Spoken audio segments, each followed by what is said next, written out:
कापणी करता येईल आणि मग पुढचं वैभव उभं करता येईल. आपण सगळे जाणतात आणि मला माहित आहे इथं उपस्थित असलेला प्रत्येक माणूस हा इथल्या राजकीय चळवळीशी बंदिशी ठेवून आहे. काळ आणीबाणीचा आहे.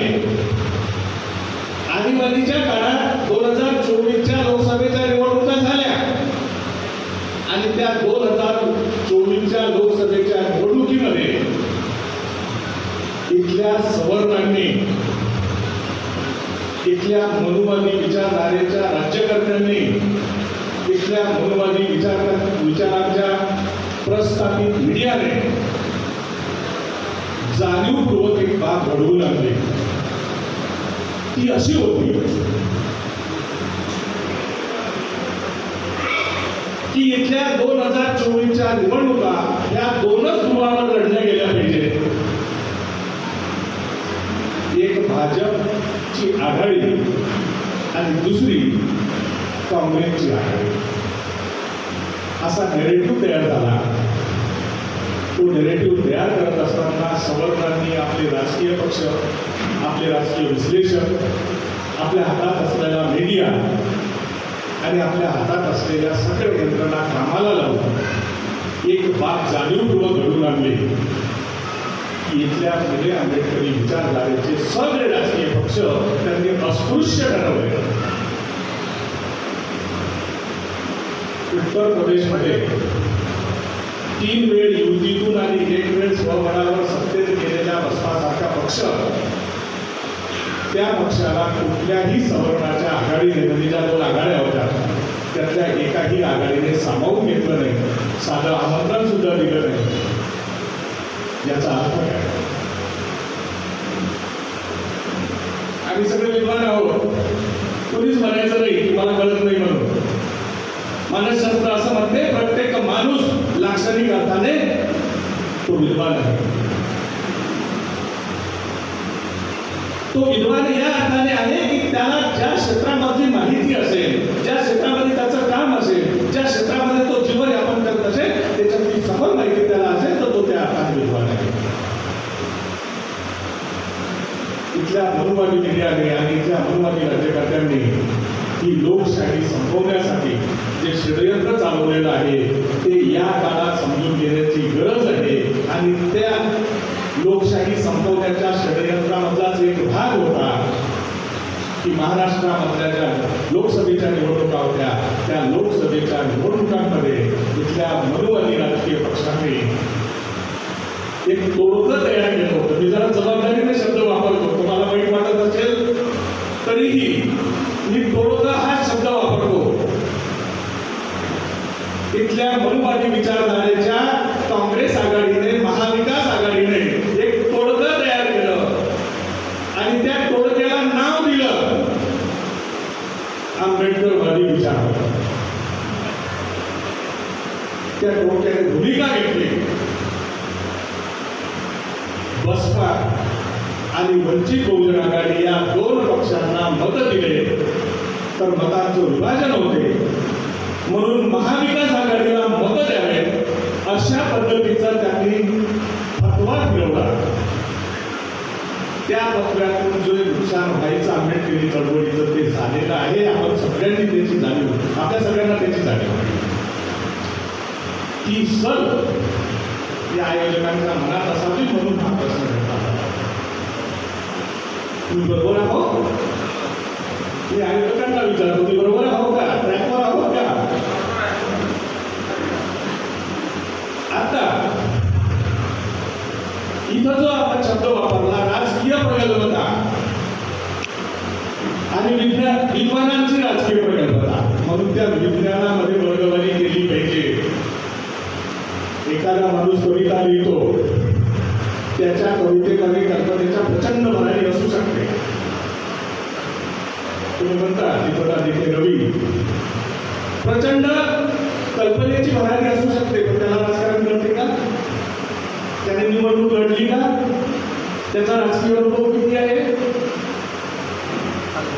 आणि मग त्याने त्याची विद्वत्ता त्या कवितेच्या परिघामध्ये पाजळली पाहिजे. फुले आंबेडकरी विचारधारेच्या राजकीय पक्षांना ऐन निवडणुकीच्या काळात त्याने शहाणपण शिकवलं नाही पाहिजे, म्हणून मी वोट करतो.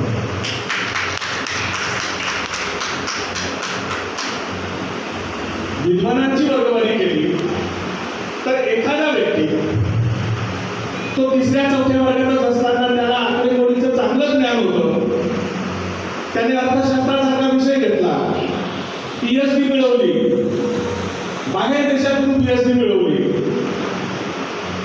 आणि त्याला अर्थतज्ञ अशी नावाची उपाधी दिली, तर त्याचं राजकीय ज्ञान किती, त्याचा राजकीय अनुभव किती,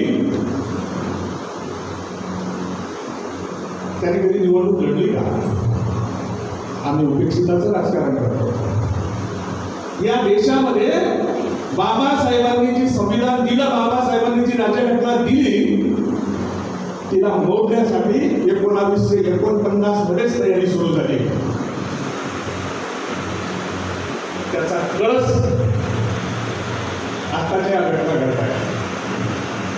येणाऱ्या अभ्यासक्रमामध्ये मनुस्मृतीचे श्लोक लागू होते. कशाचं लक्षण आहे? संविधान संपवणे आणि मनुस्मृती लागू करणे. या 2024च्या निवडणुकीमध्ये महाविकास आघाडी म्हणत होती की संविधान वाचवण्यासाठी काँग्रेसला मत द्या, संविधान वाचवण्यासाठी महाविकास आघाडीला मत द्या. त्या महाविकास आघाडीमध्ये जे राजकीय पक्ष सहभागी आहेत त्याच्यामध्ये काँग्रेस आहे, शिवसेना उभाटा गट आहे आणि शरद पवारांची राष्ट्रवादी काँग्रेस आहे.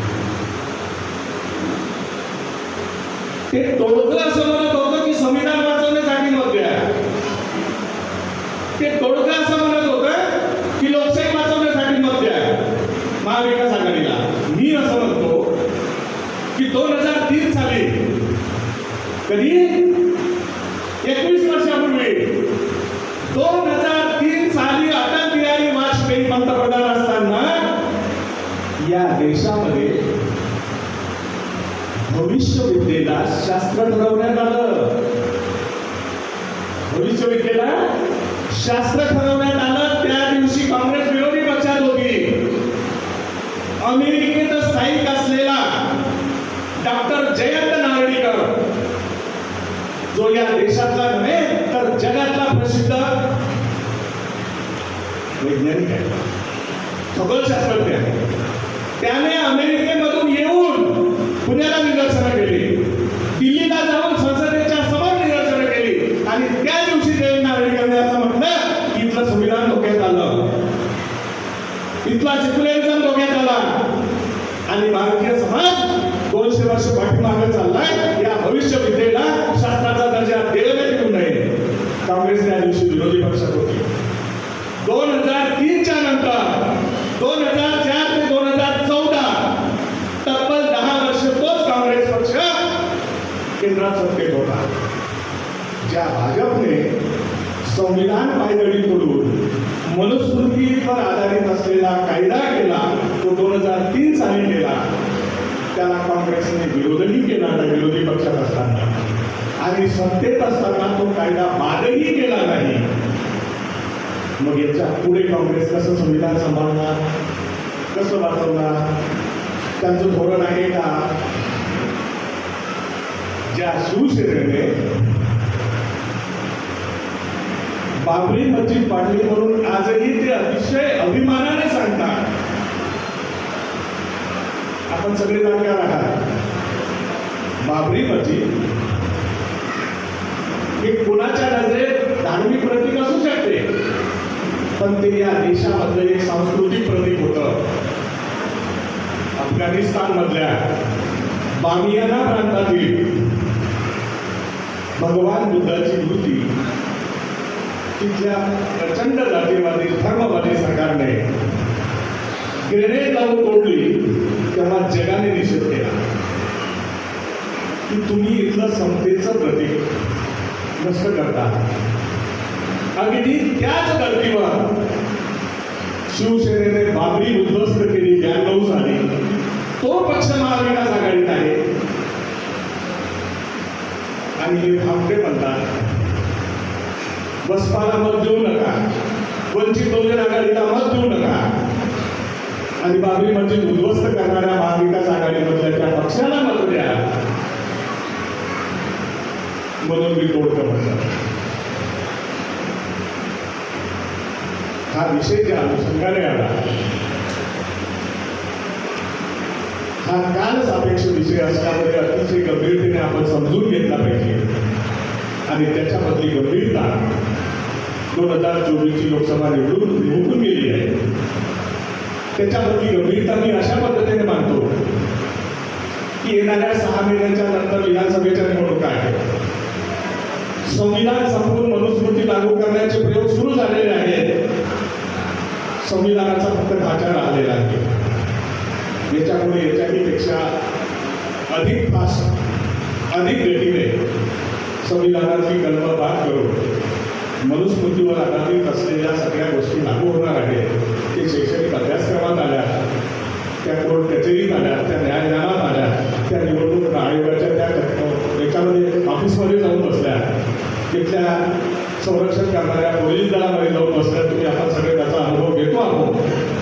खरंच संविधान वाचवायचं असेल तर इथे फुले आंबेडकरी विचारधारेचे राजकीय पक्ष जिवंत राहिले पाहिजे ही आपली गरज आहे. कोण नेता काय करतो, त्याचा स्वभाव कसा आहे आणि कोण्या नेत्याने काय प्रयोग केले या सगळ्या चिकित्सेमध्ये तुम्ही अडकला तर उद्या संविधान संपणार. ही शेवटची लढाई आहे, अटीतटीची लढाई आहे. आणि मग अशा वेळेला किमान महाराष्ट्रामध्ये आम्ही महाराष्ट्राचे मतदार असल्यामुळे आमची ही जबाबदारी आहे की मनुवादी पक्ष आमच्यावरल्याच काही लोकांना हाताशी धरून